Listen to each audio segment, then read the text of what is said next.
This is Black History Moment Nuggets by Navar. Right to left. First, we got Arsenio Hall. He was a young up-and-coming comedian who was a complimentary comic to Eddie Murphy and became a household name when he became a late-night talk show host, which was like the Black Jay Leno. He had some great guests on his show while it aired originally from 1989 to 1994, and some speculate that it was the decision to have Minister Louis Farrakhan that led to the cancellation. He had a second run as a talk show host as well, briefly in 2013 and 2014, which he had the likes of guests like the late great Prince and Eddie Murphy again during those seasons. He was influential in being one of the first black cats to do so. Salute. Number two, next to him, we got Paul Mooney, one of the best comedy writers to ever do it. I like to call him Richard Pryor without the crack pipe, though. He wrote for Redd Foxx and Richard Pryor, and more recently had worked on The Chappelle Show, where he became famously saying, "White people love Wayne Brady because he makes Bryant Gumbel look like Malcolm X." Yeah, he definitely was a creative influence on all the other cats in this pick. Next, we have Mr. Murphy, Eddie that is. Probably the most influential comic of modern times. Chris Rock once claimed that he saw Michael Jackson and Eddie Murphy within a 6-month period in the mid-'80s, and Eddie was bigger. That's the impact he had on the comedy circulation and still has to this day. His versatility is second to none, and I love Kevin Hart, but in my opinion, shoot, Kevin's best day is Eddie's worst day as it pertains to the impact that he has on comedy and the culture itself, all numbers aside.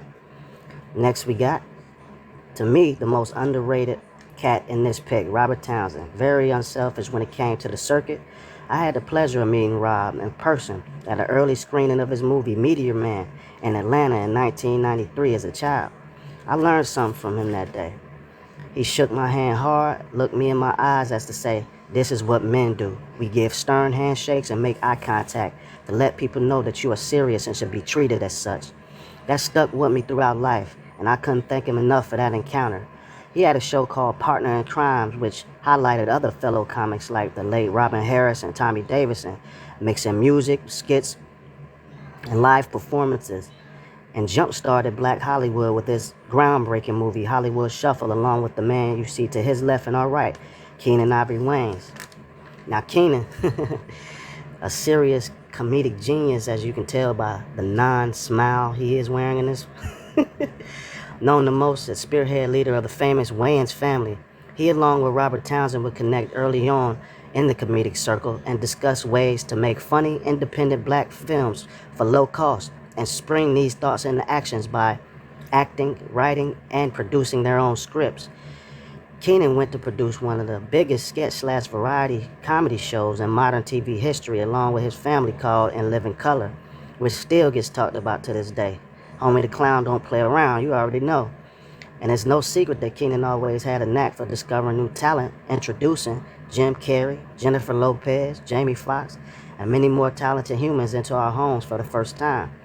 He went on to write and produce his own movies such as I'm Gonna Get You Sucker, Low Down Dirty Shame, and other memorable products.